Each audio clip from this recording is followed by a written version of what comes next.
Sports celebrates its 20th anniversary of covering the Kentucky Derby. For once, it's a gorgeous afternoon in the bluegrass, temperature about 75 degrees. We have one of the largest fields in Derby history, 19 horses. The most international of all derbies, with entrants from England, Canada, and the first ever from Japan. The track lightning fast this afternoon.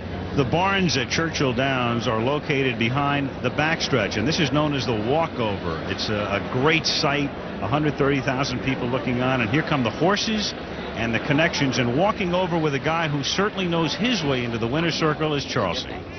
Only one trainer in Kentucky Derby history has a better winning percentage than Nick Zito. That's Henry Forrest. He was 2 for 2. Nick Zito is 2 for 3. And Nick, you're trying it again right now with Suave Prospect. This is a colt whose stamina is a little suspect. He's failed twice at 1 1/8 miles. Why can he get 1 1/4 miles? Because he's got a big heart, Chelsea. And you know about hearts. You've been on plenty of good horses, and when they got the heart, that's all you need. He also has a track that's pretty fast today. That's going to suit his style, isn't it? Well, I think so. You know, he never runs a bad race, and that's going to get him there, I think. You know, he's consistent. Consistent makes you good, and we got a good shot, and believe me, he's got a big heart. I'll tell you what, if the crowd is any help, they love Nick Zito here. You can hear them cheering. Leslie? Charles, I'm with a man who has grew up in the thoroughbred business but never came to the Kentucky Derby before, Jumron owner Charlie Dunn. What took you so long? I don't know, but I think I'm getting here rather quick for most standards. I can't tell you how exciting it is. You're walking alongside your horse. Some owners have called this an out-of-body experience. That's probably what it is, so I don't really know what I'm saying right now, but I'm just tickled to death to be here, and thank God for the opportunity. It's your first time here. It's your trainer's first time here. It's your jockey's first time here. What gives you confidence against this field? They're all great people. He's a great trainer. He's a fantastic jockey, and the horse a fantastic horse, so I'm just real confident in their ability. Well, good luck to you, and as you know, Al, his trainer, Gary Lewis, is a former pharmacist, so maybe he'll give Charlie something to calm down. Always a number of great stories at Churchill Downs, this year no exception, and always the sale of mint juleps by the thousands there dispensed at $5.50 a pop. Let's take a look at some of the contenders, and isn't it interesting to note that Afternoon Delights at odds of 9 to 1 would be undefeated were it not for a loss by a head in his last race. And jockey Kent DeSormo took full responsibility for that photo finish defeat. You know, Al, if Afternoon Delights would have won that race by the bob of a head or a better ride by an inch, he'd be undefeated, and he'd be the favorite here today. Now he's a big price. Yeah, 5 wins and a second. Thunder Gulch is a big price. He won 2 races in Florida, threw in a clunker in the bluegrass, and thus he's one of the longest shots in the field right now, trained by Wayne Lucas. Gary Stevens will be the rider. Tejano Run is a horse who was stabled as of this morning at Keeneland. They elected to keep him about an hour and a half away and vanned him here at 6 o'clock in the morning. So Tejano Run has already had a long day. And Jumron is an interesting horse because he came from far back and almost captured the Santa Anita Derby. And I looked, Dave, at Tejano Run and Jumron, and they have similar styles. But there always seem to be horses like this that promise more than they deliver. You know, the reason might be the distance, 1 1/4 miles. Everybody expects them to do better with that extra 1/8 of a mile, but they rarely do. Eltish ships in from England. Now, here is a horse who has raced just once in 1995. And if anything can win this race for him, it's the trainer, Henry Cecil. He won a 2.5 mile race with a horse that hadn't been on the track for a year and a half over in England a couple years ago. Cecil on the left holding the saddle. Then there's Timber Country. Now, when he was here last November, he won the Breeders' Cup Juvenile, but he's not won a race in 1995. Wayne Lucas keeps saying he just didn't like the Santa Anita track. And people say that he doesn't like the post position, but he's got that big gap between the gates to his left, so I think he'll be all right. Serena's Song, the filly, it looked like she was headed for the Oaks, but before we get to her, Talkin' Man is the horse in your picture right here. Won the Gotham, won the Wood. New York loves this horse. He figures to be out, not necessarily on the front end, but clearly near it, because on the front end figures to be Serena's Song, Dave. And this horse fits the pattern of horses who've won the race recently. Horses who are stalkers have not done well in the Kentucky Derby. There's a lot of speed. It's either legitimate and it holds, or it's cheap and it folds up and sets it up for a horse to come from out of the clouds. So the stalkers don't do well. No favorites once in 79, and we haven't had a winner since 89. Come on, break the string. For me. Okay. I think Lucas will win it with Timber Country. How about you? I'm always looking for value. I like Eltish at 11-1 currently. Chauncey, who's your winner? Well, they say to win the Derby, you've got to be good and lucky, but if you have your choice, pick lucky. And I think Timber Country will have to be lucky to get the edge over my other three top picks, Eltish, Jumron, and Talkin' Man. Leslie, what's your choice? Charles Lee, picking a favorite in the Kentucky Derby lately is like picking the AFC in the Super Bowl, but I'm going with Serena Song. She has 5 straight wins. She has the ability to get on the lead, to stay out of trouble. She might have to win it wire to wire, but Jim McRae, I think she'll do it. Well, Leslie, I'll tell you, I've changed my mind more than a few times on this race, but I finally decided I'll go with that entry of Serena Song and Timber Country, and I think Timber Country will be the one to win the race. My exacta is a box of Timber Country and Afternoon Delights, but it'll be Timber Country in that most elusive of all racing places, the Winner's Circle at Churchill Downs. Post parade. Here are the horses. Number 1 is Pyramid Peak. He is part of an entry along with Jambalaya Jazz, each owned by John Oxley and trained by John and Donna Ward. Jambalaya Jazz, ridden by Craig Perret, who rode unbridled to a win in the 1990 Derby. Serena's Song, part of the Wayne Lucas entry, number 2, owned by Bob and Beverly Lewis. And the reason he is coupled with, or she is coupled with Timber Country, is that Bob and Beverly Lewis own 1/3 of this horse, ridden by Pat Day, the winningest rider in the history of Churchill Downs. Dazzling Falls, winner of the Remington Park Derby and the Arkansas Derby, is number 3, a late runner. Wild Sin went gate to wire to win the Bluegrass. The much and oft-injured Randy Romero making another comeback. Good to see. And making another comeback as well, Julie Crone, who's been seriously injured on a couple of occasions. She's aboard Suave Prospect, the contender. Nick Zito seeks his 3rd Derby win. Eltish ships in. Eddie Delahousie is great with rear runners, a guy who can pick a spot and find a spot and knows his way to the winner's circle. Jumron, another late runner, number 7. Gonçalito Almeida, a Brazilian, is the rider. His first Derby. Talkin' Man, after the 2 wins in New York, Mike Smith is up. Roger Atfield, the trainer. Afternoon Delights with 5 wins and a 2nd. Afternoon Delights, the Burt Bacharach horse. Richard Mandela, who won the earlier turf race. The trainer, Kent DeSormo, the rider. Tejano Run, who came in this morning, as we mentioned before, from Keeneland. Jerry Bailey up. He rode Sea Hero to a win in '93. Kenny McPeak trains him. Thunder Gulch, Gary Stevens aboard. He was aboard Winning Colors in '88 for Lucas, the 6-5 favorite in the Bluegrass, who finished 4th in that race. Number 12 is Nakadoon, one of the field horses. He gets Chris McCarron, though, in the saddle, a Hall of Famer and 2-time Derby winner. Lake George, named after that lake, the beautiful lake in upstate New York near Saratoga, ridden by Shane Sellers. Number 14 is In Character, a late-charging horse. Chris Antley, another Derby winner. He was aboard Strike to Gold in the Iron. Ski Captain, the horse from Japan. We have talked about him. Yutaka Taki comes in from Japan to ride him. Meki, number 16, has not won a race in his last 6. Robbie Davis, over 2,200 career wins, but it's his first Derby mount. And rounding out the field, number 17 is Citadine. Eddie Maple, the veteran jockey. His last win was a year ago in May of '94. Let's go back to Charles C. Canty. Well, this field not only has size, but it has depth. Just consider the credentials of some of the long shots. There's the honest, consistent, Nebraska-bred colt Dazzling Falls. He won the Remington Derby and the Arkansas Derby. He's always closing fast in the stretch. Or there's Wild Sin, the upset winner of the Bluegrass. Now, he didn't just steal that race on an easy lead. He blew him away with a final 3/8 of a mile in 36 seconds flat. Or there's Pyramid Peak. He won 4 out of 5 lifetime, including the Flamingo Stakes.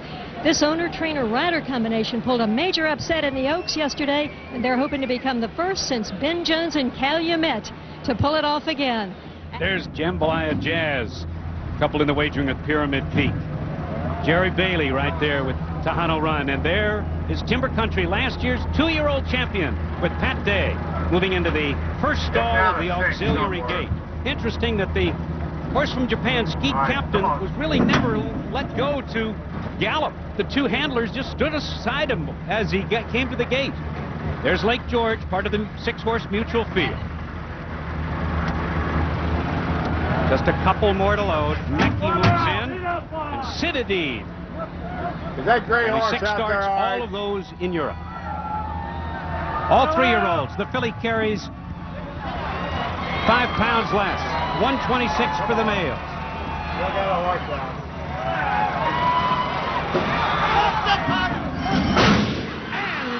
in the Kentucky Derby.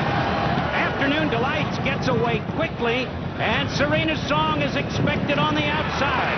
Along the inside, Wild Sin takes up the chase. Citadine in the middle of the racetrack as they passes for the first time.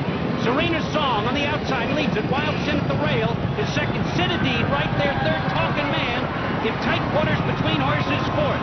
Pyramid Peak at the rail is fifth. Thunder Gulch of close-up sixth. Afternoon Delight, 3 wide, is seventh. That's Jumron Racing a close-up eighth. At the rail, Suave Prospect saving ground in ninth. Then Lake George is 10th. Eltish is 11th. Gappa 2, Tejano Run is 12th. Dazzling Falls Race is 13th. On the outside, Timber Country is next. Then comes In Character, Mecky. Ski Captain is third last. Jambalaya Jazz is second last. And at the back of the pack, that's Nakadoon, 19th and last. Down the backstretch, it's still Serena's Song. Corey Nakatani aboard. He's trying to win this one wire to wire. Wild Sin with Randy Romero on the outside. Then a wall of horses charging up, and Citadine, a long shot. Part of the mutual field is right there. Citadine takes up the chase and the challenge and moves on Serena's Song, but Corey Nakatani lets a notch out. It's still Serena's Song. Citadine, now Talking Man, is in gear. On the inside in blue and white colors. On the outside, Thunder Gulch with the white blinkers, and Gary Stevens aboard has something to say about this Derby as they turn for home. A little more than a quarter of a mile to go.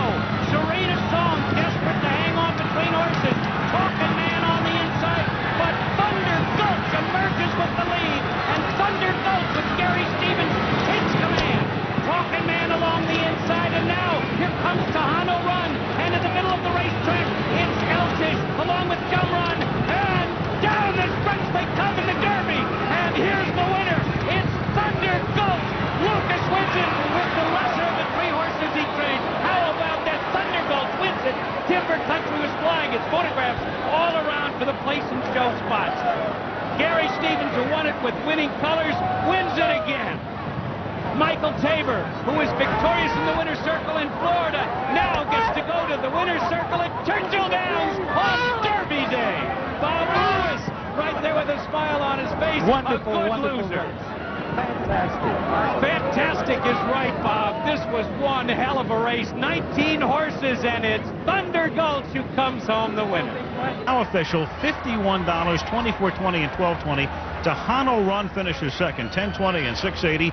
Timber Country gets up for third and pays $3.80. The Exacta, $4.80. The Trifecta, $2,099. So a horse that wins the Fountain of Youth in the Florida Derby throws in 1 clunker in the Bluegrass, and everybody says he's not worth a bet. He goes off at 24 to 1. And of all things, Wayne Lucas has 3 horses in the race. Everybody talking about the other 2, and Lucas goes to the winner's circle along with Gary Stevens, and that was the same tandem that brought winning colors home in 1988. Lucas goes for the second time, and so does Gary Stevens, who spent much of the winter riding in Hong Kong. Serena's Song had the lead as the horses straightened out in the lane. But there she is walking back to the barn, and well, you can second guess it, and everybody's got 20/20 hindsight, but right now the Lewis is probably wishing that she'd run yesterday in the Kentucky Oaks. But that was yesterday, and this is today, and back to the winner's circle, and Thunder Gulch. Let's go to Leslie Visser. Al, a slightly dejected Corey Nakatani, a beautiful race. You had the lead. What happened? Well, I was just getting pressed the whole way. She never really had a chance to get a breather. Going in the first round, I tried to let her go and open up a little bit and just sit on her, let her do it on her own. And it just shows that she went too fast. And when we got to the quarter pole, she was getting a little tired. So there's not much I could do with her after that. I just tried to help her down the stretch. And I wanted to ask her to go a little bit more and give her a little bit more. And she did, but then she just really got tired because this track really isn't favoring speed, I don't think. And it was real tough because she never really got a chance to get a breather. Well, you'll get a Derby one of these days. Let's go to Charleston. Well, we knew it would take a matter of luck to get Timber Country through that traffic, and Pat, you did have some traffic troubles. Yeah, we really did. He broke sharp, but as usual, he dropped back, and you know, we were hoping that we would get a clean trip. We didn't. We followed Tejano Run for the most part, but we just didn't get the breaks. He come running. He finished up real good. It was a big effort. 19 horses, you got to have some racing luck, and certainly my congratulations to the connections of Thunder Gulch, and and to Gary Stevens, they done a fine job. Got part of the team home anyway. Back upstairs to Al Michaels. Okay, Charlie, Thunder Gulch was ridden by Gary Stevens back at Aqueduct last November, and irony of ironies, Gary Stevens would have ridden Larry the Legend in this race today had that horse not been hurt. Let's go back. Dave Johnson, look at the start of the race. He said he'd only come back for 3 horses, and this was one of them right there, out there in the auxiliary gate, Thunder Gulch.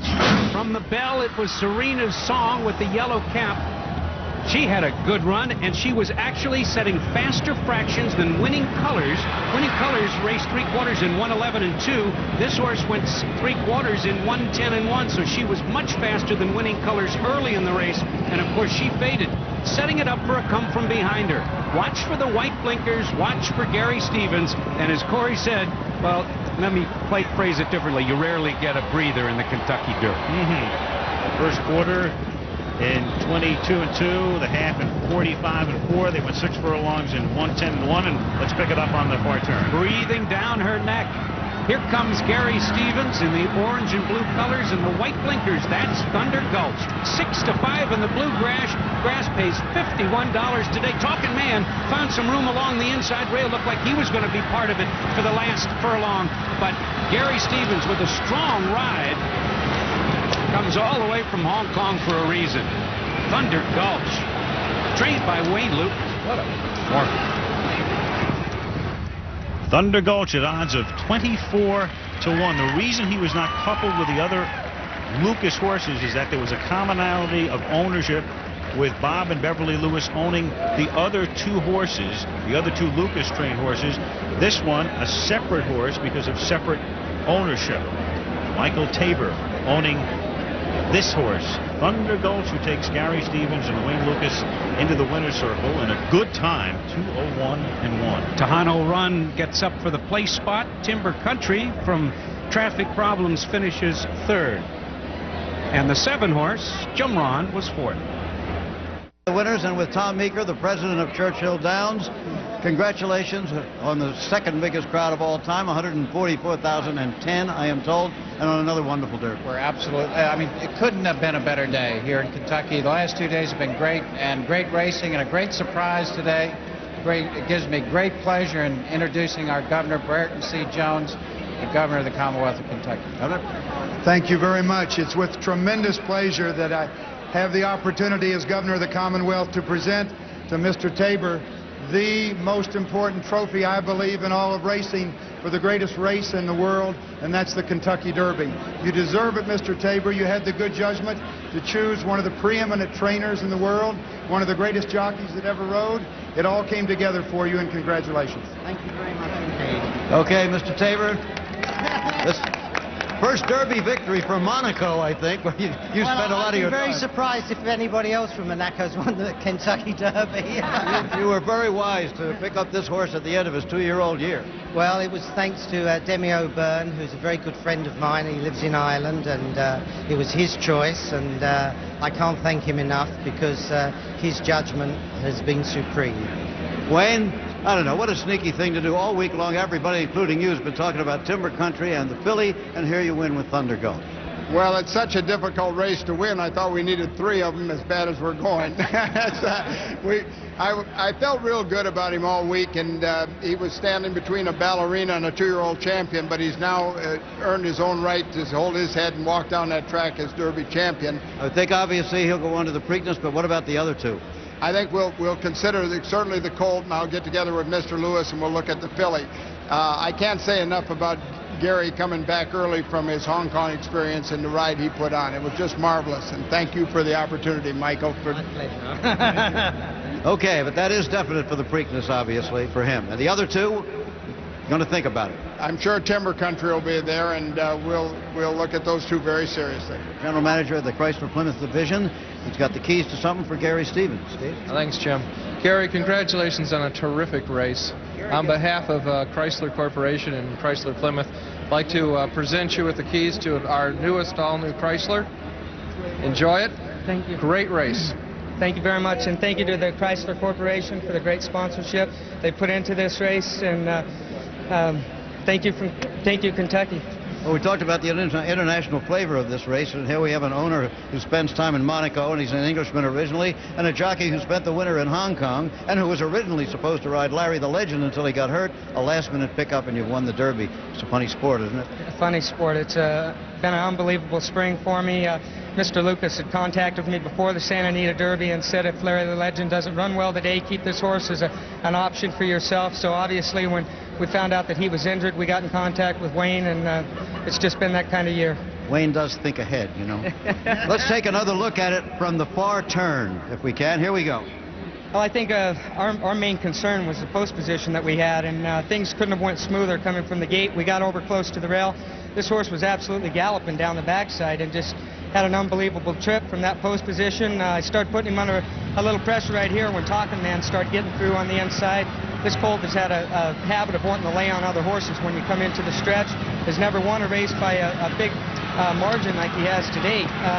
He just absolutely accelerated right here and started to draw off, and the race was over. I mean, just an unbelievable feeling. There's no feeling like it. You had a little superstitious occurrence in the paddock, right? Well, actually, I had two superstitious things happen today. Jeff Lucas out in the paddock hadn't legged me up on a horse here in Kentucky since 1988 with Winning Colors. Wayne said he was going to come back and leg me up, and I said, Jeff, you know, why don't you leg me up? So Jeff legged me up today, and also on Tuesday, I had a real close friend here in Kentucky that passed away that's been a mainstay here in Kentucky that has helped with the Kentucky Derby. And I believe that I had an angel on my back today. Thank you, Mark Kaufman. I miss you. You guys have had angels for you. Certainly Jeff Lucas did, who almost died a little bit more than a year ago. There's Jeff back here. Jeff, great to have you back at the Derby. Well, it's enjoyable to be back after missing last year and having to watch on TV, but to be involved in the atmosphere here, being close up to a large situation and a large group of people that came to watch it was really enjoyable. And to have three horses that we led over here today, all of top quality, and then to have one come through to the winner's circle was a great experience. The one that he saddled. And wonderful to have you back. I really mean that.